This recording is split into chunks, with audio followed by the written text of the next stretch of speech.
What we're gonna do, MacDev released a video. Watch this video together, and then we're gonna talk about it. Hi everyone, my name's Burke Grundy and I'm in product development at MacDev. Today I'm really excited to share with you the design of our new limited edition Cyborg.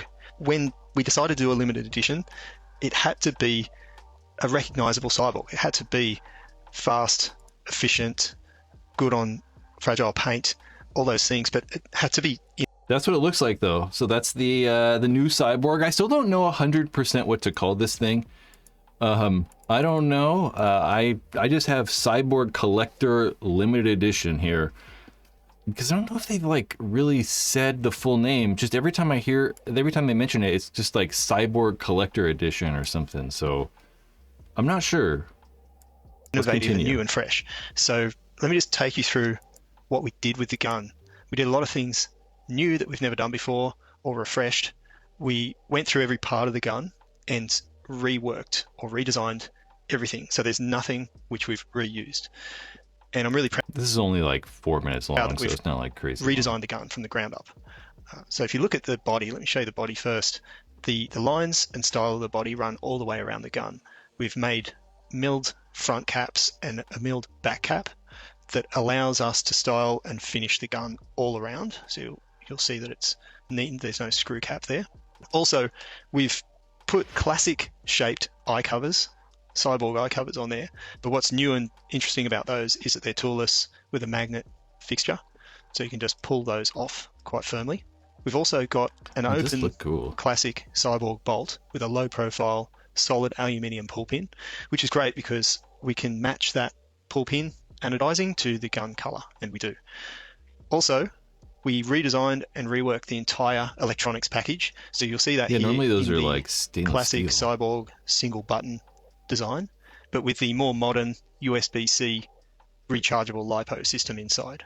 If you look a little further up the gun, we talked to our friends at Deadly Wind and collaborated on a custom Deadly Wind whip tip, which is configured to fit and work well with our Shift 4 insert barrel system. We also set up a more modern vertical front grip design for the gun.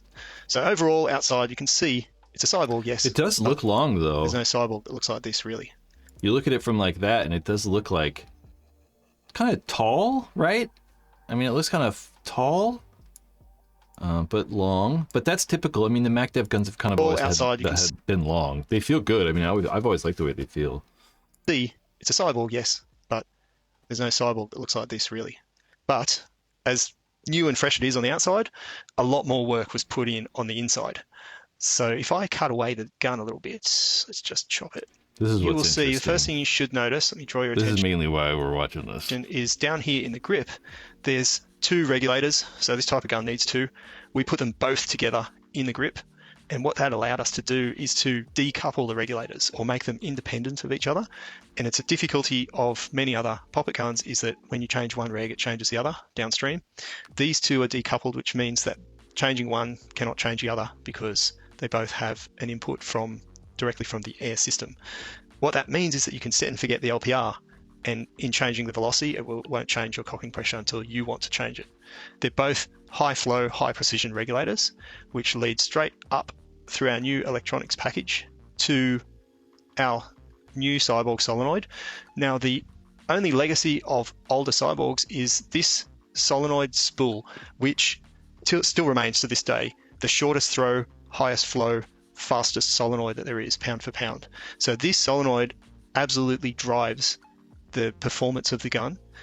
If you know anything about poppet guns, the key things are the speed and response of the hammer and the volume in front of the valve. So you'll see that we've used our fastest solenoid mounted directly to a direct port hammer. And we've also, if you look closely at the volume in front of the valve, it is absolutely enormous. Yeah, so there's so much volume in this gun, which means it's available to fire the ball, and we can tune and lower the pressure, which will give us a smoother, quieter shot, softer on paint. And we've configured that valve to be a balanced valve, which will also allow us to tune down and lower the cocking pressure, which will give us a smoother, quieter shot with less recoil. I mean, it is kind of cool, though. So I hope you can see clearly in here that we've put a lot of work into the gun. We've designed it in a way to lay everything out in a logical fashion to put it straight up into the gun and give us a very efficient, powerful Cyborg model, better than anything we've ever done before. I'm very, very excited to present this to you guys, and I hope you enjoy shooting it as much as we enjoyed it. So what I think's crazy, we're gonna try to look at the iPad. Oh, it still works. Cool. Okay, so this is the LV2 from Planet Eclipse, right? And I would say that the LV2, you know, most people are probably gonna say it's probably the smoothest shooting and like quietest poppet, I don't know, stacked tube style gun ever made, right? So this is the LV2, and one of the things that I find like kind of crazy is most of these guns, right? Here's what's happening, right? So when they were explaining like on the MacDev gun, there was all this like, let's see, whatever, that's good enough. They say this whole entire area, we can kind of see that coil looking area, because that's a big spring in there. So that entire area is just open and can just fill with air.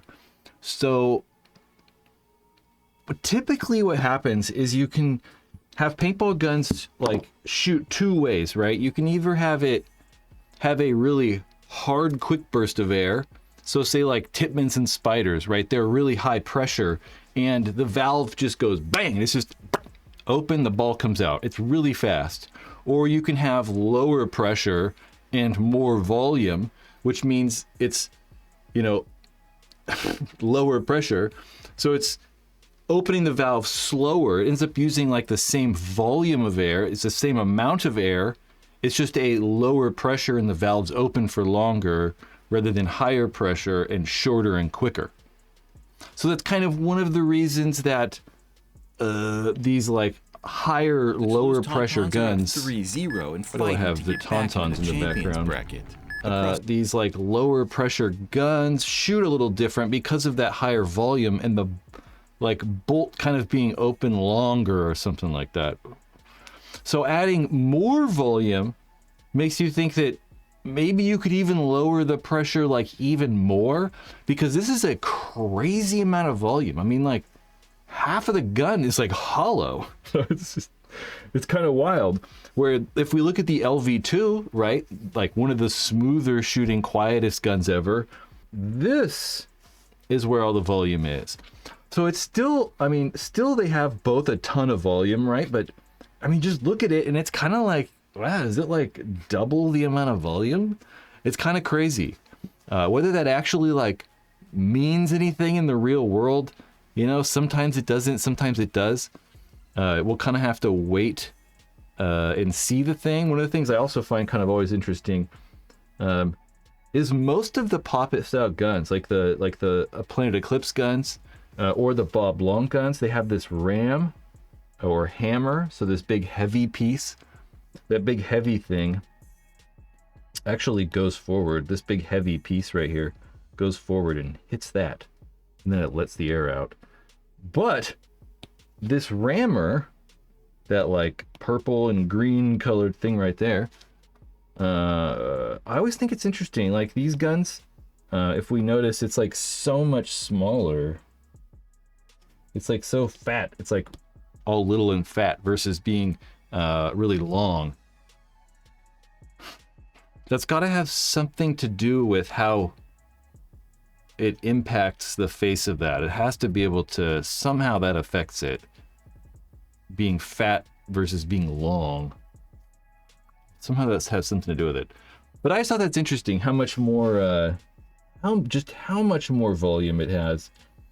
Something else kind of interesting they mentioned were the decoupled regulators. There's those regulators right there. So on the LV2, there's also two regulators, just in a different position. So these style guns have two regulators because they have one pressure that shoots the paintball. So they have the higher pressure one that shoots the paintball. And then they have a lower pressure regulator, which is, I believe, the purple one. I always forget. The low pressure regulator. that actually controls how much pressure is used to like recock and move the bolt back and forth. That area right there, but it's yellow so you can't see. So having both of these regulators and then saying they're decoupled, a lot of the times the way it works is you'll have your compressed air tank will go straight into the regulator, the high pressure regulator, and then it like splits off air other places. So this appears that it will go to the high pressure regulator and possibly the low pressure regulator separately. So rather than having one direct line of air go to the high pressure regulator, maybe you have a line of high pressure that goes to the high pressure and then another one that goes to the low pressure. Because sometimes what'll happen is if you have that high pressure reg feeding directly into the low pressure one, if you turn your velocity down, it can like affect that low pressure reg because you're now feeding the low pressure reg less pressure. Yeah, I don't know like heaps and heaps and all about the technical stuff with this, so I'm not 100% sure if any other companies are even really doing that decoupled regulator. I have heard that word before, so I don't think it's like only going to be found on the Mac Dev guns. I also wonder another thing, they did say LiPo.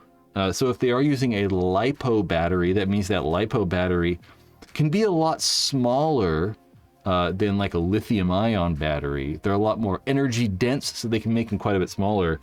But I'm not sure where that battery is. You know, it looks like this is all like electronics right there. Here is your solenoid, I believe that is all solenoid right there. So I don't know where the battery'd go. This is probably all thick with regulator. This is a screen. I don't know what that big empty spot is though. Maybe it goes in there. Anyway, MacDev coming out with stuff. What I just like to see is that it's not just a rehash, right? The one thing I was kind of wondering was it was just going to be Highest maybe... flow, fastest solenoid that there is, We'll let pound for this pound. thing play, I Hi guess. everyone, my name's Burke Grundy and I'm in product. The one thing I was kind of hoping that it wouldn't be was just another like Cyborg 6, just, you know, tweaked a little bit. And it kind of is, but it's this same, you know, style gun. We can't really do tons and tons with this pop-it like stack tube design. You're kind of limited. So, yeah. I lost my train of thought. Yeah, I like how they're, you know, it's a different gun. It's not like just a Cyborg 6 that looks different, you know. So I like that.